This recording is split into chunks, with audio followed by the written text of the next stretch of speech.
Now, before we get started processing the overheads, I want to talk about some general workflow concepts. One, I like to work kind of fast. I don't like laboring over every minute detail right from the start. I find it works best for me to sort of paint the broad strokes, get the sound quickly, and move on. And then if you need to go back, tweak it. Now, the other thing is what most people do, and I'm going to do, is subgroup all the drums to a drum bus and then process the drum bus. Now, a lot of people like doing this at first. It's called top-down mixing, where you subgroup everything to the drum bus and process the bus as a whole. So you get a good general overall sound with all the mics feeding into it, and your sound is mostly there. And then you go in and make the adjustments on the individual channel strips as you need to. And that's a perfectly good way of working. It's not the way I generally choose to work for mixing my drums. I kind of know my room and my mics and my kit. And what I want to do is process the individual channels, adding them together. I like getting kind of a general picture of the overall kit from the overheads first. So I try and mix the overheads to sound good so that they can pretty much stand on their own if they have to. And then I'll add in each of the mics with processing as necessary to blend in with the overheads. That's my personal workflow.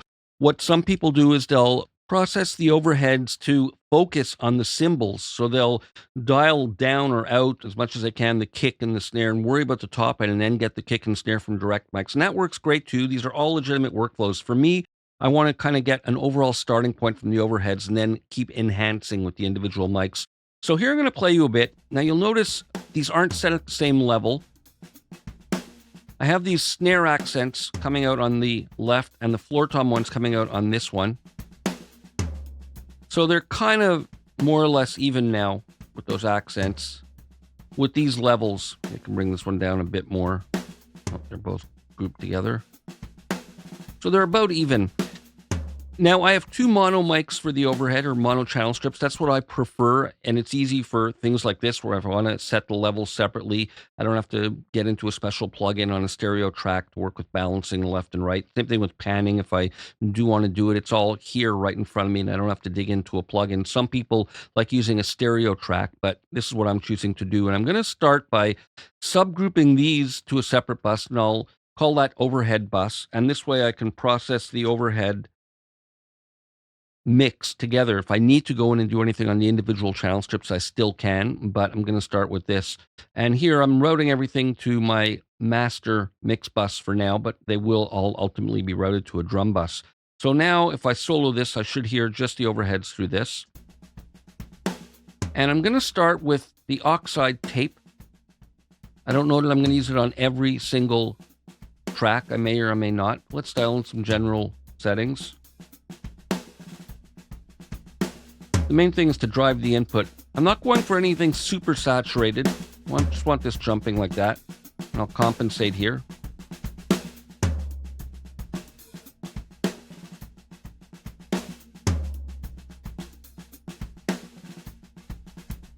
Okay, so that's doing the job that I want there.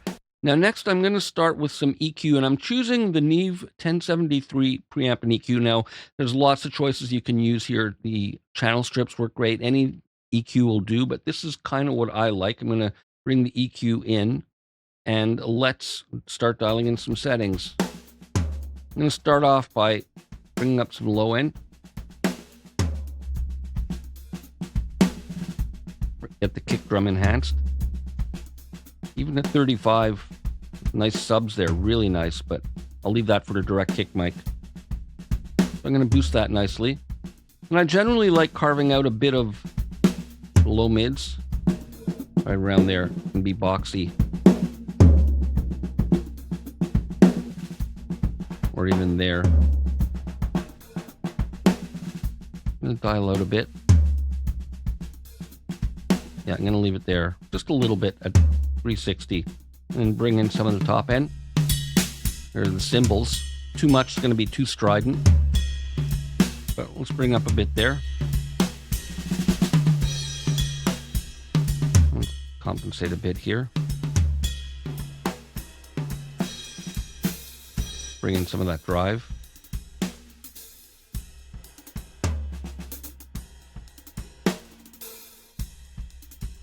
So right away, we've got a nice sculpted sound, and it's coming together already as a nice homogeneous blend. Now I'm going to go for some compression, and here I'm using the Fairchild 670 for some bus compression, or not bus, but overhead bus compression. Let's just start dialing in some settings.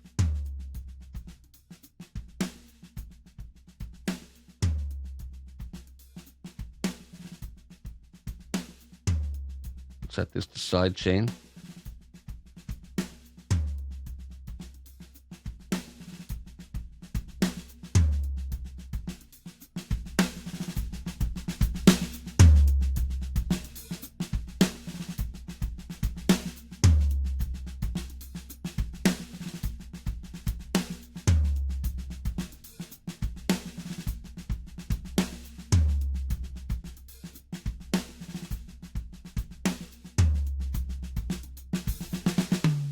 So that's doing a nice job, and I don't want to overcompress at any one stage. The ride cymbal isn't too washed out. The crashes work. So it's doing its job. Yeah, another general workflow principle that I didn't mention up front that I forgot is I also like working with multiple stages of compression where no individual stage works too hard. So here's some compression on the overheads. There'll be a bit more on the drum bus. There might be some more parallel compression, and there might be some mix bus compression on everything. And they've all got to work together. And if no single stage is working too hard, it won't sound overcompressed. So let's experiment with some different time constants. Actually, I'm going to continue over here.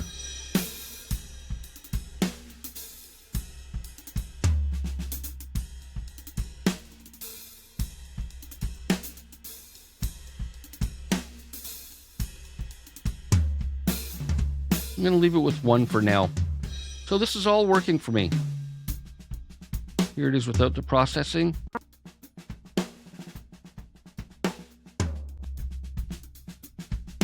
And we'll continue with more in the next video.